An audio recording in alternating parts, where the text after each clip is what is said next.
Drama serial Mahnoor का आने वाला एपिसोड बहुत ही इंटरेस्टिंग होने वाला है।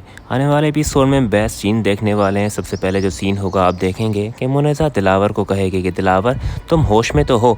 इस 2 टके की लड़की को जिसने हमारी ज़िंदगी का सुकून बर्बाद कर दिया, तुम उसे इस घर की मालिकन बनाकर लाए हो। मैं उससे दहलीज के अंदर एक कदम भी रखने नहीं दूंगी। महानूर जो अब तक खामोश खड़ी थी, अपने चेहरे पर एक सर्द और पूरे एतमाद मुस्कुराहट लाती है। वो डरने या पीछे हटने के बजाय एक कदम आगे बढ़ाती है और मुनेज़ा की आंखों में आंखें डालकर कहती है कि मुनेज़ा बेगम अपनी आवाज़ ज़रा धीमी रखिए। ये महानूर है जो ना आपकी धमकियों से डरती है और ना आपके इस महल नुमा घर की मोहताज है। मैं यहाँ अपनी मर्ज़ी से नहीं आई, बल्कि अपने बाप के इस फ़र्ज़ का मान रखने आई हूँ जो उन्होंने मेरी माँ के सामने अधूरा छोड़ा था। मुनेज़ा यहाँ पर मुस्कुराएगी और उसे कहेगी कि बाप और फ़र्ज़, तुम जैसी लड़कियाँ सिर्फ जायदाद और नाम देकर रिश्ते बदलती हैं। पहले जैन के पीछे पड़ी और अब दिलावर के सर पर सवार हो गई हो।